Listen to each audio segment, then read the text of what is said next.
Shalom, enfants de Dieu, peuple de Dieu, je vous salue dans le beau et précieux nom de notre Seigneur Jésus-Christ, le Sauveur de toute l'humanité, celui qui est venu mourir à la croix de Golgotha, enterré le troisième jour, il est ressuscité.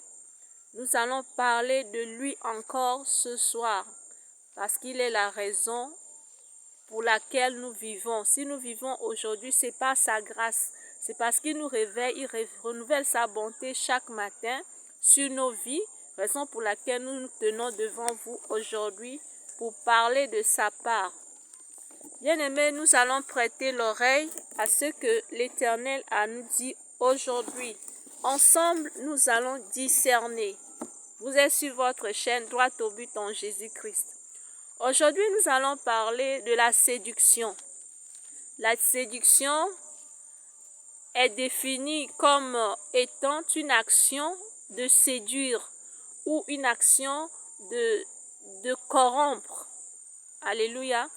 Donc, ceux qui veulent plus d'explications peuvent faire leurs recherches eux-mêmes. Qu'est-ce que c'est que la séduction? Donc, séduire, c'est faire tomber dans l'erreur. C'est détourner du chemin de la vérité. C'est ça la séduction, c'est ça séduire. Donc on dit que quelqu'un est séduit si cette personne est détournée de la vérité.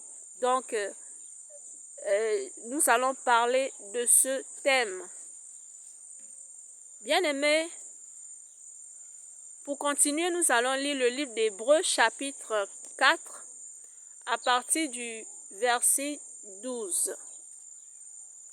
Car la parole de Dieu est vivante et efficace, plus tranchante qu'une épée quelconque à deux tranchants, pénétrante jusqu'à partager âme et esprit, joncture et moelle.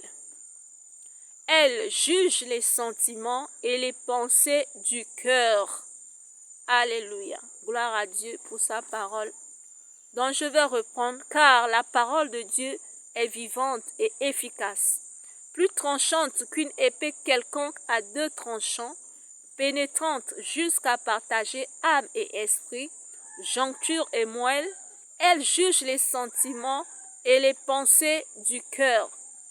Bien-aimés, la parole de Dieu est véritable. Jésus-Christ est la parole. Au commencement était la parole. La parole était avec Dieu et la parole était Dieu. Et cette parole s'est faite chair et elle a habité parmi nous. Bien-aimés, nous allons parler de la séduction. Les enfants de Dieu sont séduits. Le peuple de Dieu est séduit. Nous allons parler de la séduction parce que c'est très important. Et l'Éternel va nous aider à mieux comprendre ou bien à comprendre davantage chez nous. Après ce message, vous pouvez faire des recherches vous-même. Bien-aimés, donc ici la parole de Dieu nous dit que la parole de Dieu est vivante et efficace, plus tranchante. Si nous lisons vers la fin, on dit elle juge les sentiments et les pensées du cœur.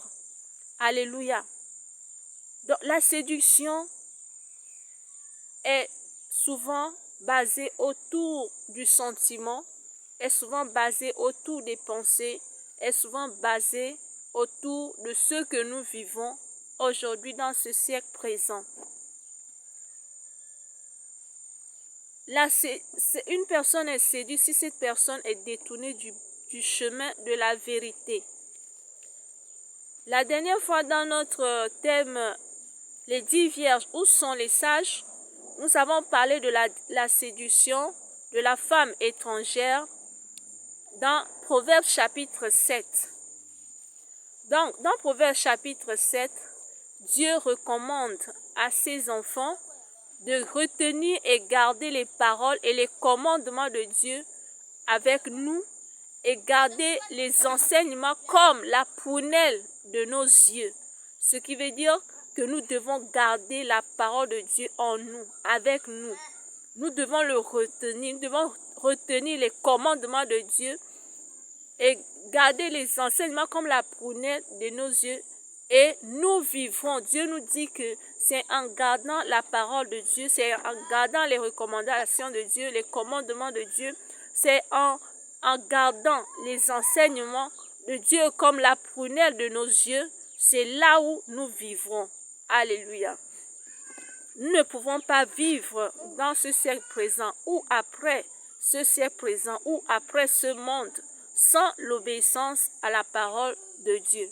Nous devons obéir à Dieu, nous devons garder les recommandations de l'Éternel. Alléluia. La Bible nous dit dans le verset 4, dans le verset 3 de Proverbe chapitre 7, la parole de Dieu nous dit que nous devons écrire et attacher sur nos doigts et sur la table de nos cœurs la parole de Dieu. Alléluia. Le verset 4 dit, la sagesse et l'intelligence doit être notre sœur et notre amie. C'est-à-dire que nous devons être inséparables avec la sagesse, avec l'intelligence. Nous avons compris ce que c'est que la sagesse. Dans les 10 vierges, où sont les sages? Nous avons expliqué ce que c'est que la sagesse. La sagesse, on devient sage quand on obéit à Dieu, quand on craint l'Éternel. Donc, la parole de Dieu nous dit, ici dans Proverbe chapitre 7, verset 4, que nous devons avoir comme sœur la sagesse et l'intelligence comme amie. C'est-à-dire qu'on doit être inséparable en toutes choses. La sagesse et l'intelligence doivent être notre sœur et notre amie pour nous préserver de la femme étrangère, de l'inconnu au discours flatteur. C'est ce qu'a dit le verset 5 de Proverbe chapitre 7. Que la sagesse et l'intelligence doivent être notre sœur et notre amie afin de nous préserver de la femme étrangère et de l'inconnu au discours flatteur. La femme étrangère a le discours flatteur, elle a la langue doucereuse. Quand elle parle, cette parole, elle est mielleuse, elle est captivante. La femme étrangère est rusée, comme la parole de Dieu nous dit, qu'elle a la ruse dans le cœur. La parole de Dieu nous dit ici, pendant que le sage regardait par la fenêtre de sa maison. Ça, c'est Proverbe chapitre 7, verset 6. Donc, le sage regardait à travers sa fenêtre, il a observé un jeune homme qui manque d'expérience. Donc, ce jeune homme passait la route et la femme étrangère s'est approchée de lui. La femme étrangère s'est approchée de lui. Et la Bible nous dit dans verset 9 de Proverbe 7 que c'était au crépuscule en fin de journée. Un peu comme ces moments entre la nuit en train de tomber. Donc l'obscurité commence à apparaître. Donc là, on est en train de rentrer dans la nuit. Donc la parole de Dieu nous dit, verset 9, c'était au crépuscule, en fin de journée, au moment où vient la nuit et l'obscurité. Nous pouvons lire, que chacun lise ce chapitre de Proverbe chapitre 7 chez lui et demandant à Dieu de lui expliquer davantage. La femme est venue à sa rencontre habillée comme une prostituée, la ruse dans le cœur. Alléluia. Donc cette personne, la femme étrangère, avait la ruse dans le cœur. Donc elle sait ce qu'elle cherche, elle sait ce qu'elle fait dans les rues. La Bible nous dit que ses pieds ne restent pas chez elle, tantôt dans les rues, tantôt dans les coins. Alléluia. Donc la femme, tantôt sur les places, tantôt dans les carrefours, tantôt elle est toujours aux aguets. Donc nous allons comprendre que la femme étrangère, elle n'est pas seule, il y en a plusieurs dans le monde et c'est leur mission. Elles sont missionnaires, elles sont là, c'est leur rôle. Et la parole de Dieu nous dit que Sa demeure, c'est dans le séjour des morts. Elle n'a d'égard pour personne. Avec un air effronté, elle peut t'aborder, te proposer de faire des avances. Elle peut t'approcher, te faire des propositions. Elle n'a pas de remords, elle n'a rien à perdre. C'est sa mission et elle est déterminée à l'atteindre. Bien-aimés, aujourd'hui, c'est ce que nous vivons. Nos jeunes hommes sont séduits, nos jeunes filles sont séduits. Parlant de la femme étrangère, nous allons parler aussi des hommes étrangers. Parce qu'il y a aussi des hommes étrangers qui sont en mission et leur devoir, c'est d'emmener maximum de personnes, des fils et des filles de Dieu dans le séjour des morts.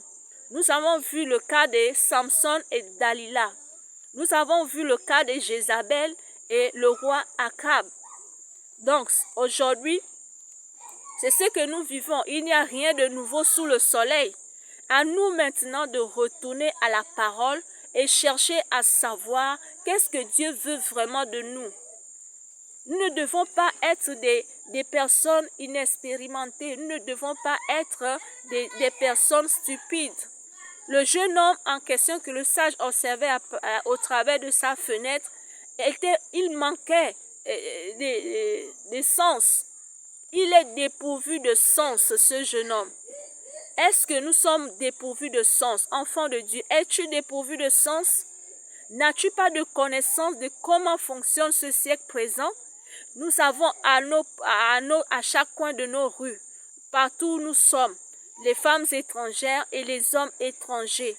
Ils sont aux aguets à la recherche des victimes, à la recherche des âmes à emmener dans le séjour des morts. Ils sont là, c'est leur devoir d'amener au maximum des personnes dans la perdition. Et toi, manques-tu de sagesse? Manques-tu d'intelligence? Manques-tu de connaissance de Dieu? La Bible nous dit que nous demande de garder les enseignements et les commandements de Dieu comme la prunelle de nos yeux. Comment pouvons-nous garder les recommandations de Dieu et les mettre en pratique si nous ne les cherchons pas, si nous ne connaissons pas comment ça se passe et qu'est-ce que Dieu nous demande de faire? Donc, nous avons compris cela dans Hébreux chapitre 4, verset 12. Car la parole de Dieu est vivante et efficace, plus tranchante qu'une épée quelconque à deux tranchants, pénétrant jusqu'à partager âme et esprit, joncture et moelle, elle juge les sentiments et les pensées du cœur. Bien-aimés, cette parole et cette connaissance de Dieu que nous avons est la lumière. Elle est efficace. La parole de Dieu, elle est efficace. Elle est une épée à double tranchant. Avec la parole de Dieu, nous allons discerner, nous allons examiner les sentiments, nous allons examiner tout ce qui se passe autour de nous, à la lumière de la parole de Dieu. Si vous avez un sentiment, si vous avez quelque chose, c'est avec la parole de Dieu que vous pouvez discerner si cela vient de Dieu ou cela vient du malin. Donc, la parole de Dieu juge les sentiments et les pensées du cœur. Alléluia. Donc, bien-aimés, c'est au crépuscule, comme nous dit la parole de Dieu, au milieu entre le moment où la nuit est en train de tomber, un peu comme à pareil moment, que la femme étrangère entre en action. Et nous allons les constater à chaque coin de nos rues. À 7 heures, les filles sortent, les prostituées. La Bible nous dit qu'elle avait la mise d'une prostituée. Donc, elle a la mise d'une prostituée. Elles sont à chaque coin de rue, à chaque fois sur les places, à chaque fois au carrefour. Toi qui les rencontres souvent, est-ce que tu tombes toujours dans leur ruse? Est-ce que tu les convoites? Est-ce que quand tu les vois, tu es perdu? Quand tu les vois, est-ce que tu penses à la parole de Dieu et les rejeter automatiquement par la prière, par la méditation de la parole de Dieu? Bien-aimés, nous devons nous réveiller. Nous devons nous réveiller. Donc, nous allons nous arrêter aujourd'hui. Nous allons continuer la prochaine fois. Que la grâce de l'Éternel soit avec nous et que Dieu ouvre nos entendements, que Dieu nous parle sous nos couches et qui nous révèle les choses cachées dans le nom puissant de Jésus-Christ de Nazareth. Shalom.